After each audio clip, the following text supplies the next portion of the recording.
Sobrang dami na nagsasabi sa akin na mag-retinol na ako. Pero kasi sobrang natutrauma ako sa mga new products na ginagamit ko noon kasi nga 'di ba sobra akong mag-breakout ganyan. So ayun nga, I gave in, bumili ako ng retinol. This is from Lux Organics. So i-try na natin siya. And yes, ito yung current na skin ko. So tinanggal ko na yung smooth sa Beautify. So naka 20 lang yung smooth ko ha. Kaya sobrang fresh ko sa mga TikTok videos ko.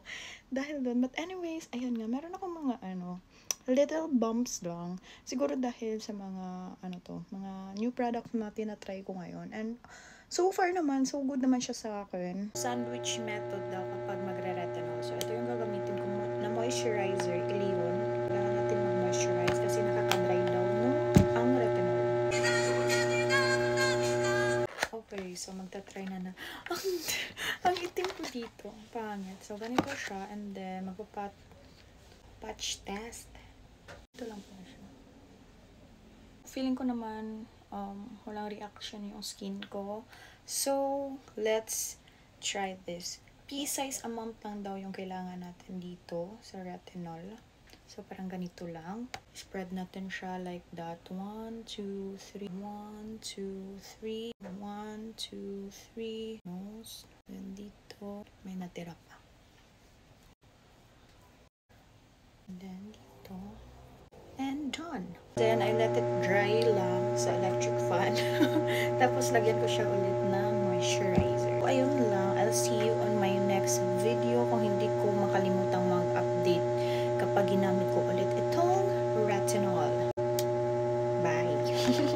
And I'm back. So, mag-a-apply ulit tayo ng retinol. This is my third time. The second time, no, in-apply ko yung retinol noong Friday. Nakalimutan kong mag-film. Bali, yung naging routine ko is Tuesday, Friday, Tuesday. So, the next time, Friday ulit. So, ganun yung gagawin ko. Kasi, diba, uunti-untiin nating gamitin yung retinol hanggang sa masana yung skin natin. And so far naman, so good.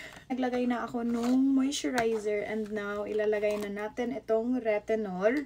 But anyways, ayan, hala, napadami. B! Ay! Bakla! Wait lang. Nadulas-dulas pa siya. 1, 2, 3. 1, 2, 3. Feeling ko napadami yung pop ko. 3, and sa ilong, and then dito sa chin, 2, 3, and then ito na sa neck na lang. So, ayun. Then, I let it dry lang sa electric fan. So, ito na yung skin ko after third time trying retinol. After netong matuyo, maglalagay ulit ako ng moisturizer. Leon pa rin yung gamit ko. So, hindi ko alam kung hanggang kailan yung video na to. Let's see na lang kung hanggang kailan mauubos yung 10 minutes ko dito. But anyway, so ayun lang. I'll see you on my next time na gamitin ko yung retinol. Bye! It's Friday and it's retinol night again. For 2 weeks ko nang ginagamit yung retinol pero hindi siya everyday like Tuesday and Friday.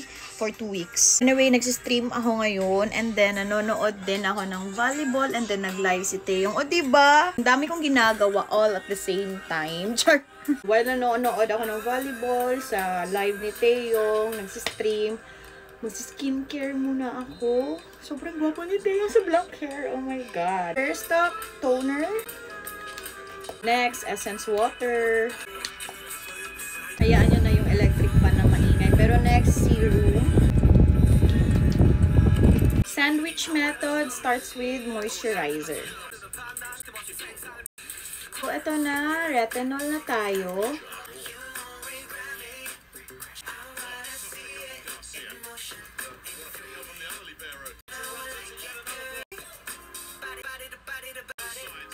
Okay, lastly, moisturizer ulit. Kasi nga, diba, sandwich method. And then, meron akong active na pimple. Lagyan ko lang siya ng retinol. I-leave ko lang siya. Tingnan natin kung magdadry siya dito. Actually, di ko alam kung tama ba ito pero medyo mahaba na tong video na to. So, ayun lang ang aking trying retinol for the first time. Char. Nakatulong to sa mga nagdadalawang isip na gumamit ng retinol. Ako din, super late ko na na-discover yung retinol and super tagal ko din na-convince na mag-retinol. Pero eto na siya. Gumamit na ako and so far naman, okay naman siya sa akin. 2 weeks ko pa lang siyang ginagamit pero sabi nga nila, trust the process. So, let's see na lang in the coming videos kung merong effect na sa aking skin. So, ayun lang. Thank you for watching. I'll see you on my next video. Bye!